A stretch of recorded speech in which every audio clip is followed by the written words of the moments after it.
Welcome back to Second Breakfast and our ongoing gaming discussions, bringing you the best thoughts, theories, and literary analysis this side of an Oblivion gate. I like that we've been doing so many gaming episodes lately. This is very exciting. It's a new era for us. Me too, and it's the first time we've ever talked about an Elder Scrolls game on the show. No, that's true. That's true. I've been meaning to do a Skyrim episode for a long time, but I have a weird relationship with this franchise. Longtime listeners will know that we did an episode on Fallout 3. Back in the day, and that was incredibly personal. I have a long storied relationship with that game, and for me that's always been peak Bethesda.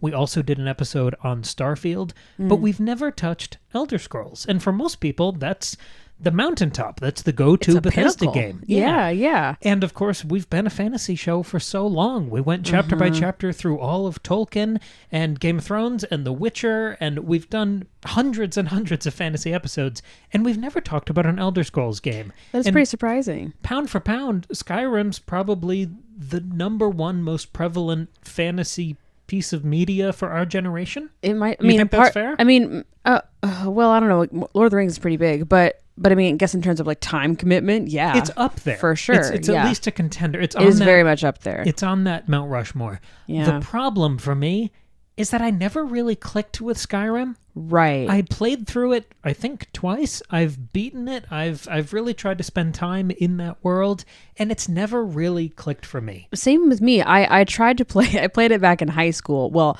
I watched my friends play it, and I tried to play it for, a little bit. But, I was barely into gaming back then. And then since then, I've never really been that interested in it because it's so open world that it feels overwhelming. Also, in the first 10 minutes, they make you fight giant spiders, and that alone is too much for me. Also, it's first person, which I have a hard time with. So look at you now, though, a veteran of Baldur's Gate 3 and God of War. Yeah, but I always do the zoomed out isometric third person. That's okay. I can't do that first person view. But so yeah, but I've always been so frustrated because I feel like I'm missing out on this really huge key fantasy property story thing, and so it's been frustrating. So It was really exciting when this Oblivion Remaster came out. And on paper, Skyrim should click for me because it's more of a Nordic thing.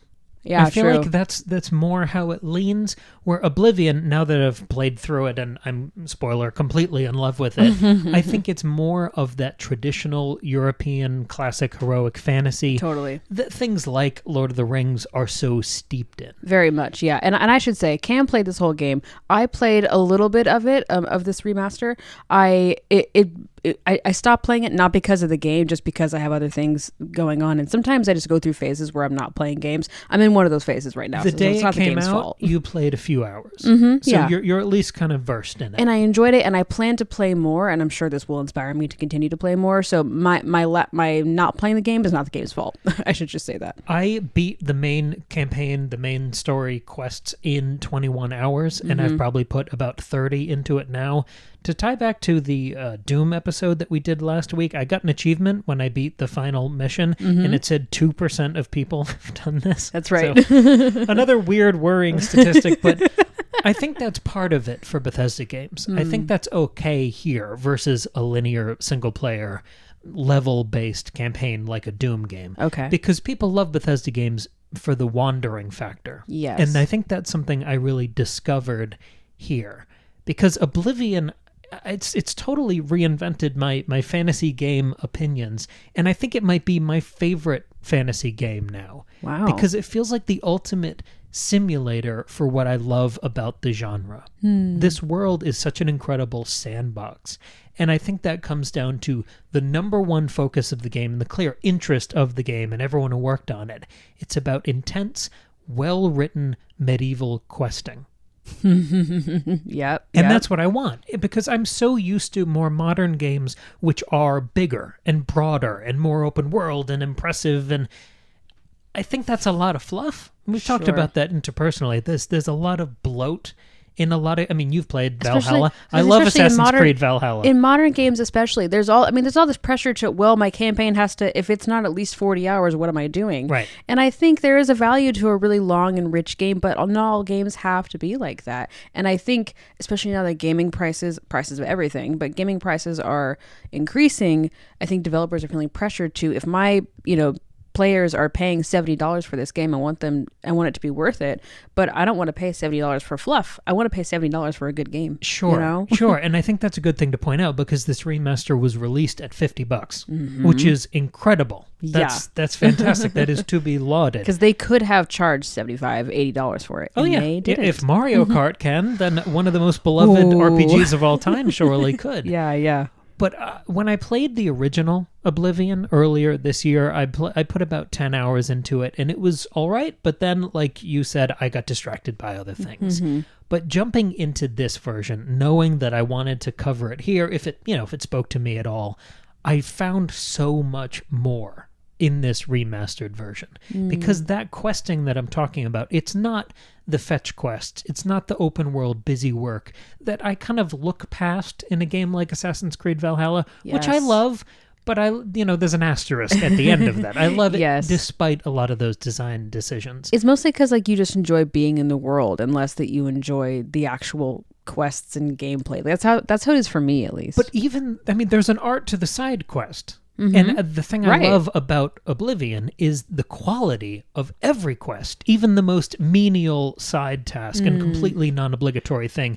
I feel like we've lost a lot of that in the world since The Witcher 3. Okay. And that was 10 years ago now, where side quests, especially, I don't know why I'm bullying the Assassin's Creed RPG series, but those are, it's fetch quests, it's go collect 10 thistles and come back to me. And it was all of Diablo Season 7 or whichever season just came Increasingly Diablo. Yes, absolutely. Diablo 4, but yeah. Or you're kind of just sleepwalking through a tropey main plot. This is a real story. This is real high fantasy built for nerds. Okay. With not just Patrick Stewart being your introduction, but then he dies in the prologue. But then your main point of contact with the main quest is Sean Bean.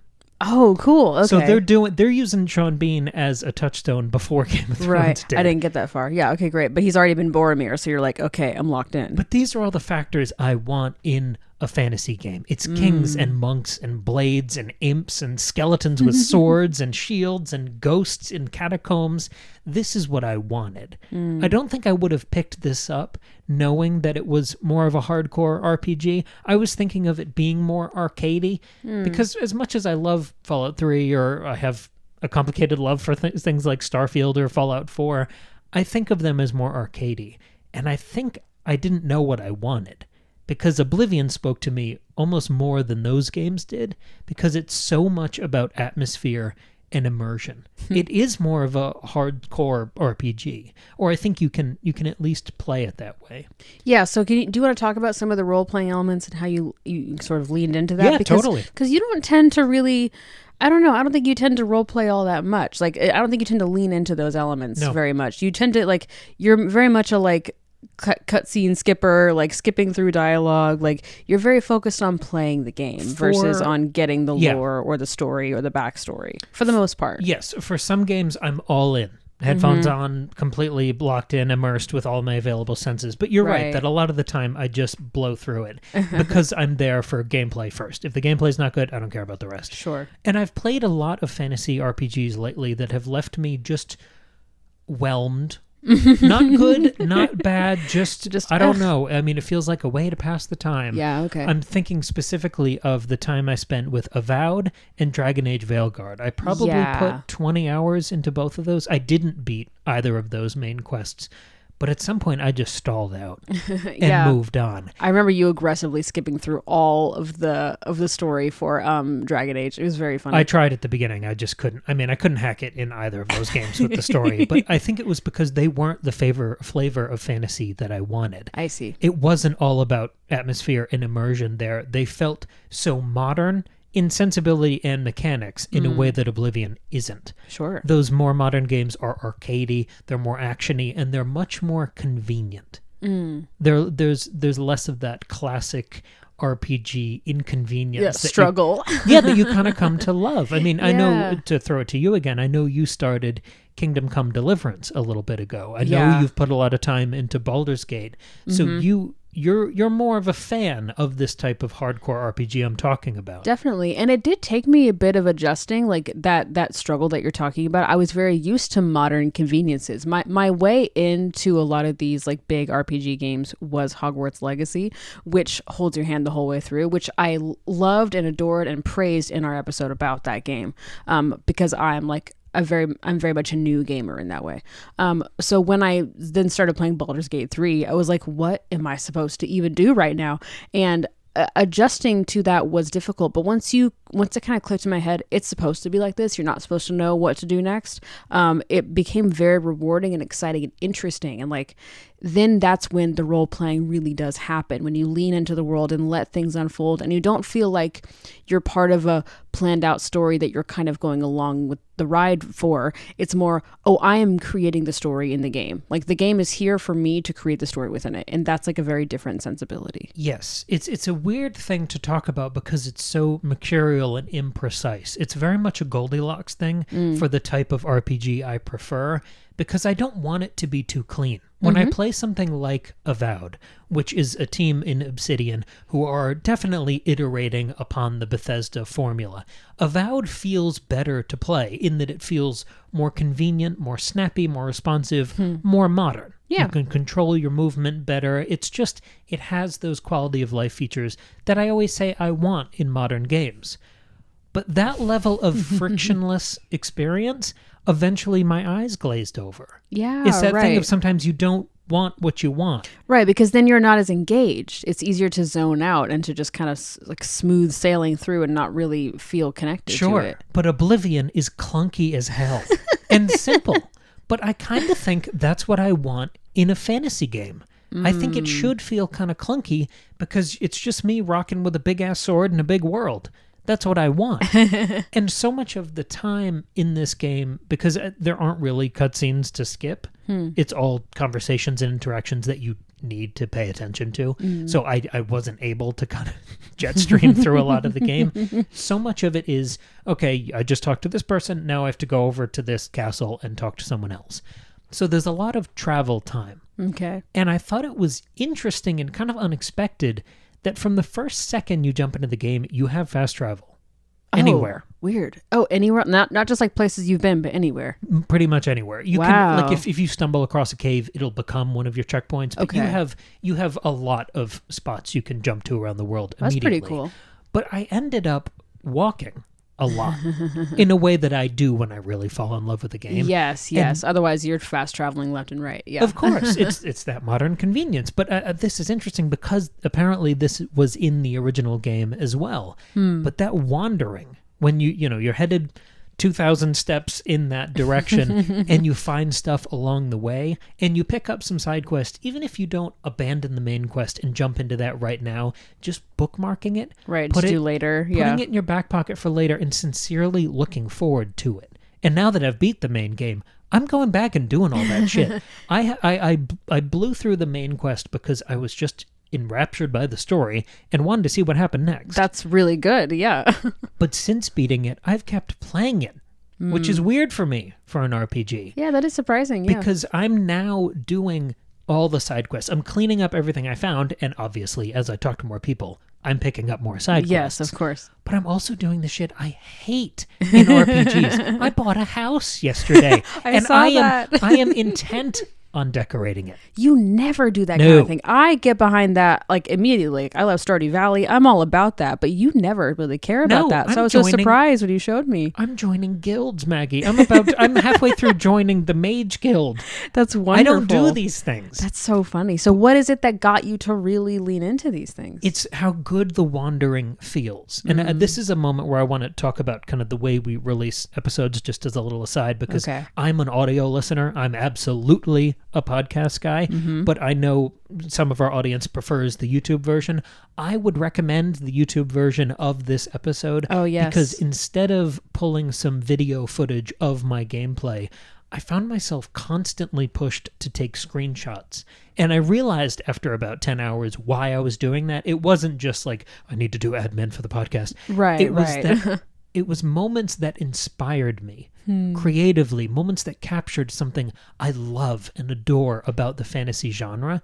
So running in the background of this episode on YouTube is 77 of those screenshots. Wow. And I organized them in a nice way, so you get a full range of the color and the locations and the experiences of this game. And it's that range. It's when you have to go a couple hundred feet over here to talk to this guy. It's what you see along the way. It's how gorgeous, especially in this remaster, the world of Oblivion is. It's just a dream. And you can totally lose yourself in it. It's inspiring, it's escapist, it's exciting, and you find cool stuff. Yeah. Well, it's interesting that like this remaster is what's really opened up the game for you, because like you said, you have played it before, but it's like, well, often when we talk about, the joys of modern games, I feel like half the time we are talking about those conveniences that you laid out and just, innovative play styles and that kind of thing.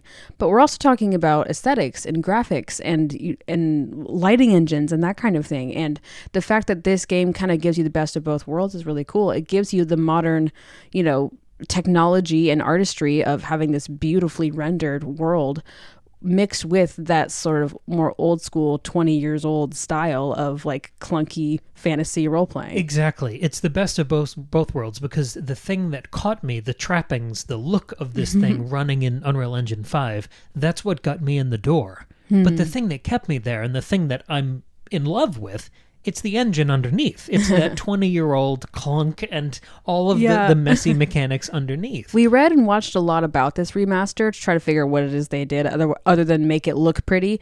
And they added a couple of quality of life things. I remember they talked about they added some sound effects and haptics and feedback for like the combat and that kind of thing, and a couple little tweaks, but they didn't like go in and redo a lot of the game mechanics, as far as I understand. No, totally. They said they had explicitly had no interest in remaking the game because they wanted people to have that experience that they've been loving. That's so cool. So I love that. Minor quality of life and then aesthetic changes, but the underlying system is right there. That's really cool. And the world just felt so transportive. Maybe it's just that I needed that right now. I needed a big, just sinkhole, immersive fantasy experience, but that distraction was so all-consuming, and I didn't even have the headphones on. I didn't even have that kind of cheat code for extra immersion into the world. It was just this surface level beauty and excitement and curiosity of finding new quests and treasure chests and fucking lockpicking and things that I would despise usually, but I like here.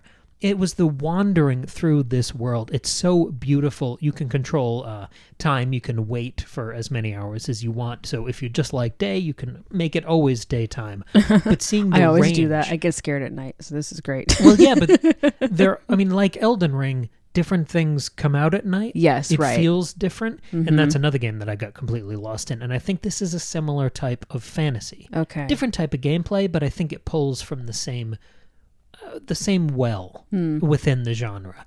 But it was that day-night cycle. It was the lighting engine. It was the color and the variety of this world just enraptured me.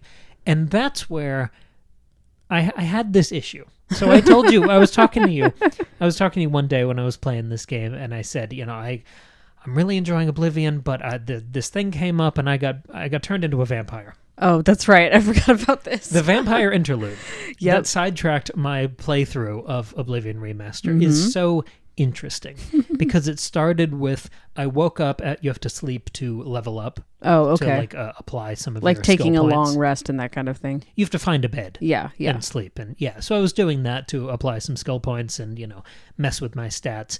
And when I woke up, a little scroll popped up and it said, it described a dream that I had. And then a couple days later, I started getting sicker and looking like shit. And then I realized that I was bitten by a vampire. And it told me, hey, you have 36 in-game hours to cure this or you're going to become a vampire. Wow. So that was fascinating. And part of me wanted to just go with it because I loved that as a curveball. But I realized that I couldn't do without the day part of this world. The way the light comes through the trees, the way the green lights up and glows. I mean, it feels like a real great walk that you take. Today, we're in Texas. Today was the first 100-degree day. So if I want to take a walk that I enjoy for the next 6 months, it's got to be in fucking Oblivion. It's got to be in Oblivion, yeah. And of course, if you had stayed a vampire, you couldn't go outside during the day. Right. Right. And that was the thing where I didn't realize, I thought it was just a dream and maybe I would meet a vampire in a few days. But I was fast traveling over to this castle and I was waiting. I used the wait feature to wait a couple hours because I needed a guy to come out of a door, but he was still sleeping. Oh, so okay. I needed to wait till like 7. I imagined he would be up by then. Sure. So I waited and the camera fades back in and I explode into flames and fall into an ash pile. And then I realize, I'm a vampire. I'm a vampire. So then my game's completely thrown off course in a good way because I had to figure, I immediately Googled, like, how do I not be a vampire? Yeah, right. And I had to go to this place and fast travel and find this thing and make an offering to a statue and do a whole, and it was really fun. But the really interesting part, and the reason I wanted to kind of take this walk on this tangent, was how I got there.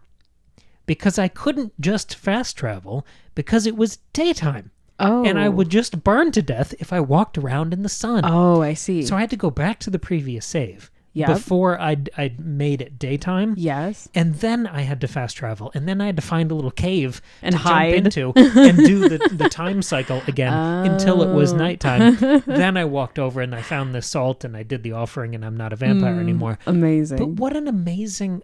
that could be really frustrating, getting completely sidetracked like that, but it becomes a story. Right. In the same way when Elden Ring came out, everyone had a story and a different experience that they wanted to share of how these emergent moments completely threw them off their axis. And that's how it would be. If you were in this world and a vampire bit you, this is the challenge you would have. The only difference is that you wouldn't be able to reload an old save. You would have just died in the sun and your story would have ended right there. Yeah. That's really cool. But it's also the fact that when I play RPGs like this, I'm thinking now of something like Red Dead Redemption. Mm-hmm. I've poured a ton of time into both of those games. I like to be a very good boy. I like to be the best boy I can possibly be. Of course, the ultimate hero. Because when I keep talking about this type of fantasy that I love so much, it is that classic European medieval, I'm sure I'm using the wrong terms here, correct me if I'm wrong, but that type of classic knight in shining armor, Arthurian heroic that's fantasy. Right. Like this, medieval, Western medieval inspired fantasy. Totally. Yeah. And it is, I'm sure that's just shaped by the art and fantasy that I was exposed to when I was a kid. That's what shapes all of us, of course. Right. But the castles, the nobility, the mausoleums, there were literally cloisters I was walking into. I would show you every time there was a cool church or stained glass. Oh, yeah. Always really lovely to see. Catacombs, dungeons, it was all perfectly tailored to me. And I felt mechanically that it was perfectly tailored to me as someone whose glory days with Bethesda were Fallout 3. Because this was made around that time. The original Oblivion was 2006. This is much the same engine. Fallout 3 was 2008. Oh, okay. Yeah, so that makes sense. It's the same language. So this is made for someone like you. It's made it was made for me in 2006. And I don't know how I missed it. Because I feel like this would have defined me as a child. Yeah, it probably would have. But that's where I think some of the mechanical limitations work for me. As someone who prefers the limited Fallout 3 versus the later games in that series, where all the modern stuff that they add completely throws me off. The increased crafting and base building. I like how repeated the structure is here. One guy designed all the dungeons, and you can kind of tell. Oh, okay, yeah. But I sort of like that. I like the density of these smaller locations instead of broad, sweeping, like we talk about with modern RPGs, where it just feels kind of barren. I like how clunky the combat feels, because, again, it kind of should be. Yes, of course it would be. Fighting in heavy armor and chainmail and wielding these ginormous swords and axes, it would be clunky. You're right. And for a Bethesda game, that kind of jank, that dated jank, is, for me at least, charming. The way when you start talking to someone, it has this crash zoom into a terrifying facial model. I love that. Being over encumbered and having all the weight limits and hating it's motherfucker. And every time I upgrade, I have to put more stats into strength because I'm always I have half a pound to spare here walking around because if I'm over encumbered, I can't fast travel. And it's all messing with that and resenting those systems and just kind of rattling the bars of that cage. I'm so used to that with Bethesda games that it was kind of familiar and charming here. That's funny. The lock picking I hate.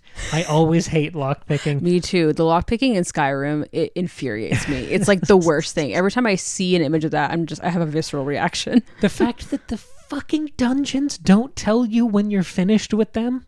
Oh, really? Which every other game does. So I just have to like intuit that and then backtrack through the entire dungeon. The way they do dungeons in most games, especially since Skyrim, is everything is basically built in a circle. Yes. So when you finish the dungeon, it puts you right near the door so you can walk right out. In the same way Diablo has evolved to be, if I jump into a dungeon, it'll give me a stone to teleport out when I reach the end. Yes, so I don't have to go all the way back through. Versus this backtracking that feels so ancient and asinine. So you can't fast travel out of the dungeon? You have to go all the way back? You can't fast travel when you're inside somewhere.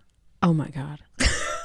So you have to. You can equip a spell that gives you a magic line you can follow. That's crazy. But it's still insane. Did you ever have any like moments where you like had to go back through a dungeon after finishing it and you found new things because you were no, that's too bad. And there were moments where I was nearly completely lost because, like I mentioned in the beginning, the Oblivion gates. Yeah. I don't think you went into one of those in your playtime. I didn't get far enough in. They're basically towers in hell. Okay, cool. So it's all lava and stuff, and you have to jump into these portals. And sign me up. They're the highest fantasy thing that you go into.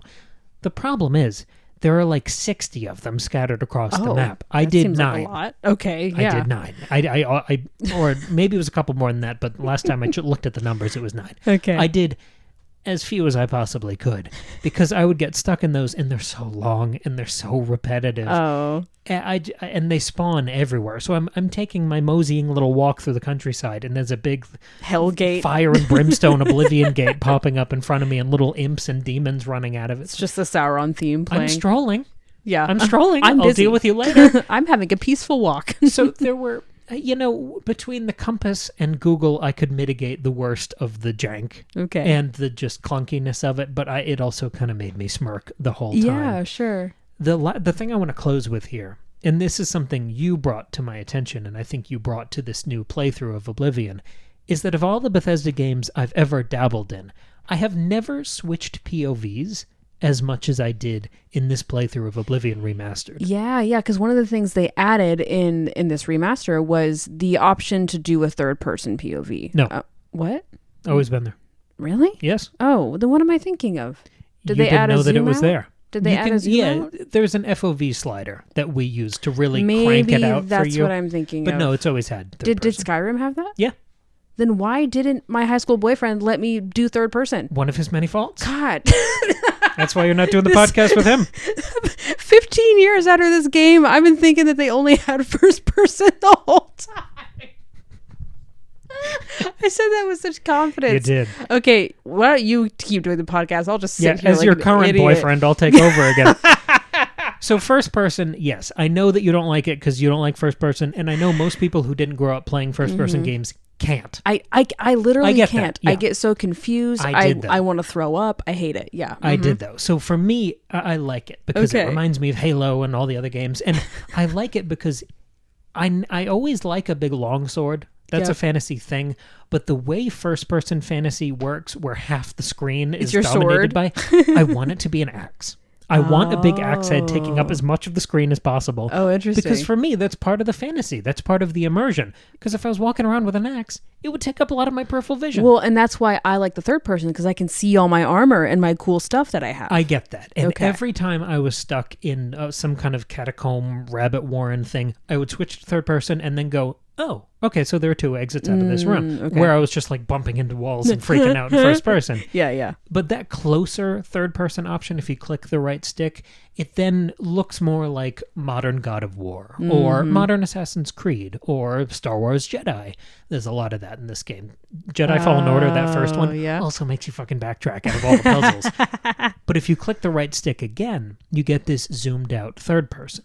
And you liked to watch sometimes when I was playing. Yeah. Just kind of walking through because you've been playing other games that we're going to talk about on other episodes. And I cranked the FOV slider so you'd be more comfortable watching that. Very kind of you. That's field of view, by the way. Yes, so you see more. You see your you viewing angle gets much wider. Yeah, it's much more comfortable. Yeah. And for me, that was a totally new and kind of epic level experience because it's I'm so used to the closer third person. I'm so used to God of War and Gears of War and everything else of war, where it is that Call of Duty. It's incredibly intimate as a third person experience. And this was so zoomed out that it was verging on isometric. Yeah. It was almost awesome. Diablo.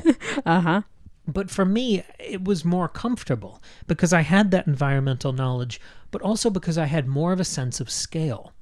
Seeing my guy next to a cool building with the weird slats and that whole medieval thing I can't describe, but I know when I like it, or walking by a little church or a tower, or how tall is this orc or this guy with a weird lizard head. It was immersive in a different way with that comparison, as well as it just helped me get less flustered and lost.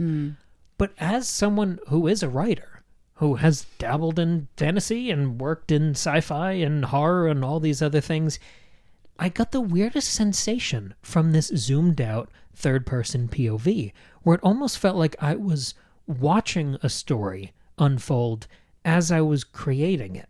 There was like a double vision effect, which was compounded by my choice to play, to really role play a character. Yeah. I created the look of my guy, and I named him Gandalf the Grey, which I did in Elden Ring as well. I've done that multiple times lately. That's kind of been my thing for the past couple of years in RPGs. Yeah. I make my character go-to. Gandalf slightly younger than we meet him in The Hobbit, and I decide, okay, these are some adventures off-page in the margins before Tolkien gets to him. I think that's so fun. I love that choice. But that level of kind of writing a new chapter of this story, while, do you know what I'm saying with this double vision thing? You're seeing it happen and you're making it happen at the same time. Yeah. It was like I had one hand on the wheel and then something else was guiding the story too. It was a wonderful experience, and I really think a lot of it was down to that perspective shift. Interesting. Well, and I think that's the way you've kind of described, like, when a writing project for you is going really well, it's almost like the thing is writing itself. Like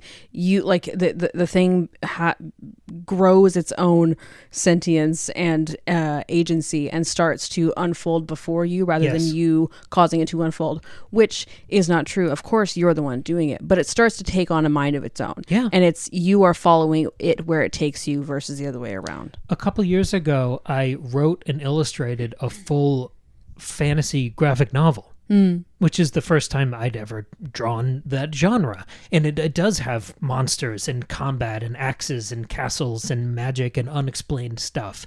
And I always felt while I was working on that project that I was trying to, I was trying to learn how to draw the thing that was in my head. I was reaching for that kind of intangible thing I love about this genre. And in Oblivion, I feel like I got a better understanding of that intangible. I feel like I got a little closer to the platonic ideal of heroic fantasy that I love so much. Wow. It was interesting how creative it felt to play, and that is such a testament to the developers to empower the player, to give them that sort of involved collaborative experience. I really like that. This whole conversation is making me think about the genre of fantasy in books as well, because we've talked a lot about fantasy on this show, as you laid out at the beginning of the episode, and you're pretty picky, and so am I, about the kind of fantasy we like to read. And I feel like there's so many books now. There's so many books out, and fantasy is having a bit of a renaissance once you get into the romantasy of it all and the ACOTAR of it all. And I think when you look at things like ACOTAR, when you look at things like Fourth Wing, those I think are in the same camp as these more convenient modern games like Dragon Age Veilguard, like Avowed, thank you. It was like, it also has a V in it. Avowed.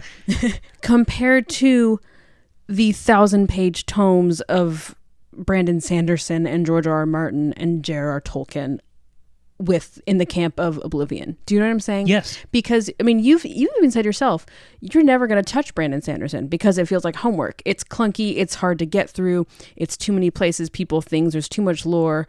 But Wheel of Time. It's not going to happen. But you have read and reread Game of Thrones many times, and that is a lot. There's an intense, complex world. You go on a lot of side quests in that story. There's a lot of tangential things that don't need to be there, but they're so rewarding and special to experience.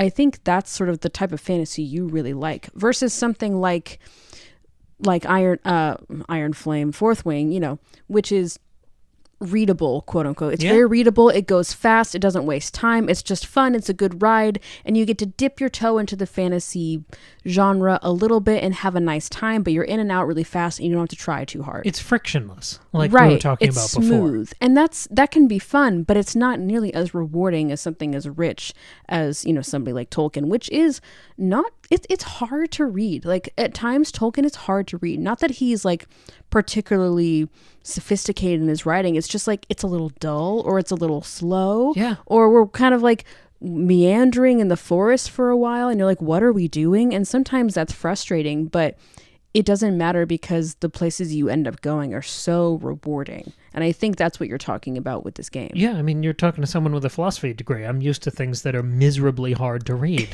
Exactly. And I scoff at that in some ways, like why make it hard to read? Sure. Like why can't we just be accessible?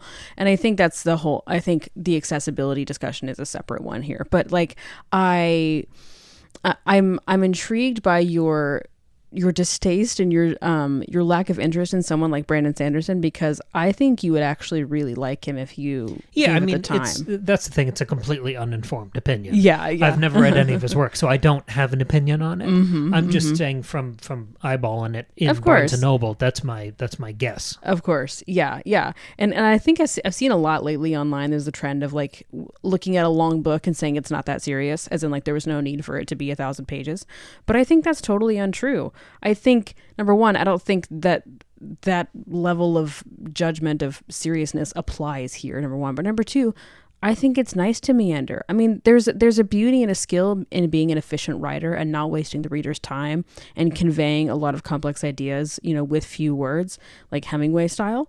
But I think there's also a lot to be said about a really rich, you know, complex, multi-layered world that you spend 400 pages getting used to before you really even dive into your main plot. I think that's fine. And games are so unique in that the player is the one who gets to set the pace. Yeah. I can wander whenever I want to whichever destination I choose. And that is something unique to this medium. That's true, because you can't do that in a book. In a 1,000-page book, you have to do all the side quests. So maybe you have to go wherever the author decides. Yeah, that's true. That's why I think it's even more of a magic trick that I still feel involved in the creative process, in the act of storytelling, when I can fuck up the pace whenever I want to. But it still feels germane. It still feels like part of whatever this impossible intended experience is. That's true. This is interesting. Yeah, it's been just a fantastic time. I'm completely in love with Oblivion. I think it's by far my favorite fantasy game, and it's now up there on the shelf with Fallout 3. I love that. Well, as I anticipated, I'm now itching to play the game, to pick it back up, because I really did enjoy my little foray into it. I really didn't get far past the prologue, but I enjoyed it. I was just getting used to a brand new thing, and then 1,000 other things have gone on since then. But I would like to go back, because it was really cool, and you've made me feel even more excited about it. You'll have a great time. Thank you. But obviously the game's done incredibly well. It's on Game Pass. It's on every platform right now. What do you think? Have you jumped into it? Which guilds did you join? Did you have a weird vampire moment? Did you have a tangent like that totally sidetracked you and turned everything on its head, but enraptured you? What RPG does that for you? Yes, I would love to hear that. And any other fantasy conversations you want to have in the comments or, you know, in our various inboxes, please share. Also, a couple plugs before we wrap up here. Number one, as Cam mentioned, he is a writer and author, and he has a book, or his latest book is available for purchase online. You can do so via the link in the description. It's Lemon Tarts in Space. It is a light sci-fi dark comedy. It is so much fun and silly and weird and dark and exciting. It's basically Ridley Scott's Alien meets Monty Python. You can purchase it as a regular book, or you can listen to the fully produced audio and drama if you, like Cam, are also an audio girly. Also, we have a Patreon. Over on the Patreon, we put out bonus episodes. We're doing 2 a month now, 2 for Second Breakfast. Also, it's $2 a month, so that just lands up really, really nicely. We mostly over there do the Breakfast Buffet series, where it's like our roundup, where we talk about a lot of things all together, and sometimes they have interesting thematic connections or relationships with one another. But we also talk about games over there, and we talk about horror, and we talk about fantasy, and we talk about all kinds of things. A lot of movies, a lot of games, a lot of horror, a lot of fantasy. If you're here for the fantasy, there's a whole series going through Fire and Blood, the source material for House of the Dragon. Yep. We go chapter by chapter through that entire thing. That was quite the gauntlet. It was. Also, if you just want more fantasy discussions from us on our regular feed, we, as Cam mentioned, we covered all of Lord of the Rings, all of The Witcher, and all of the first Game of Thrones book. Another related plug, Maggie led an episode through the God of War reboot from 2018. We also did a Hogwarts Legacy episode. I also did, kind of like this episode, talking about Final Fantasy 16. Yeah. So there's lots more for you to enjoy. Well, thank you all very much for listening and for making it to the end. We will catch you here in a few days with another brand new episode.